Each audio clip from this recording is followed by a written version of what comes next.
I've been in the federal parliament for 30 years and the state parliament for 20 years before that, nearly 30 years. In the 30 years in the federal parliament, really, I have seen nothing happen in 30 years. I mean, they're the great non-happening event. In Queensland, good or bad, something was happening every year. That is for certain. In that same 30 years in the state parliament, they created the coal industry out of nothing. Now, in the 30 years that I've been in federal parliament, two extraordinary things happened, and they're extremely good. And, I hear a lot of people knock Kevin Rudd, but he was heavily involved in the NBN and the NDIS. Those are the two things that happened. And the NDIS is one of the most wonderful things I think I've seen happen in the last 30 or 40 years. It really is a magnificent thing to have happened. So much benefit has flowed from it. Now, having said that, it is overly pedantic. I use a big word there. You've got to be a lawyer to try and get, money out of the system. And then you have lawyers coming at you when you do. People shouldn't feel like sort of criminals if they're on NDIS, but I get constant complaints that they do. They feel harassed, they feel scared, they feel worried. People don't understand all these complexities. People like myself that spent a long time at university, and I'm fairly sophisticated, I suppose, adventures. Even I would have trouble here. There's serious problems in this system. People feel like they're under surveillance all of the time, and that's not good.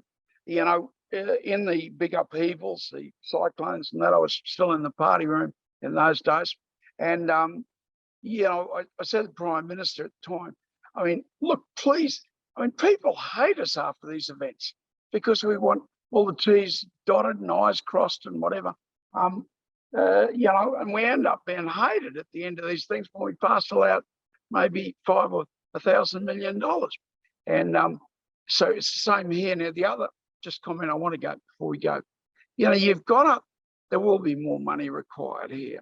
And you've got to say where the money is going to come from.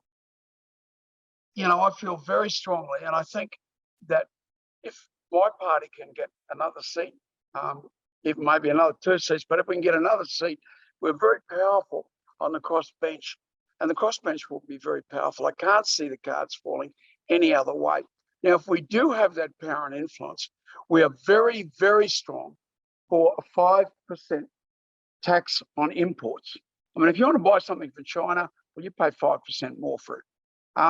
An import tax, just to quote agriculture, food, all the other countries charge 38.6%, 38.4%.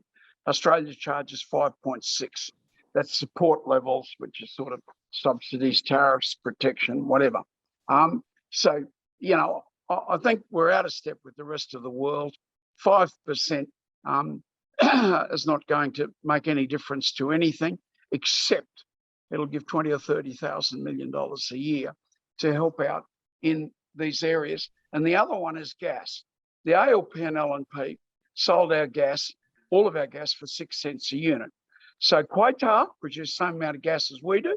They get $29 billion a year. And I estimate we get $2 billion, although the library says we're only getting 600 million.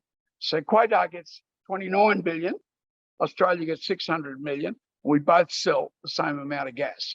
So what we're saying is 10% on gas at the very, very least.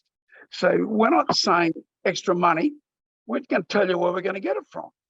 And those are the two areas in which we're going to get it from. And I don't think they're unreasonable, either of them.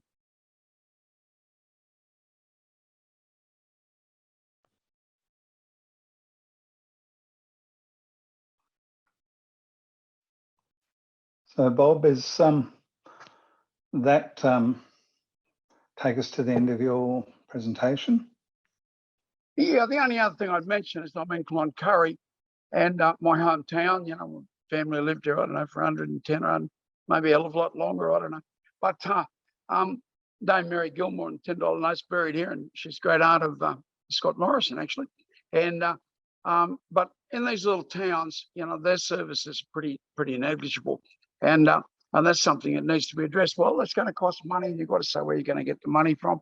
So we're telling you where we're going to get the money from, and I can't see that that's going to add to the cost of living, which we did affordability, and pensions and average weekly earnings have gone up about 140%, 137% to be exact.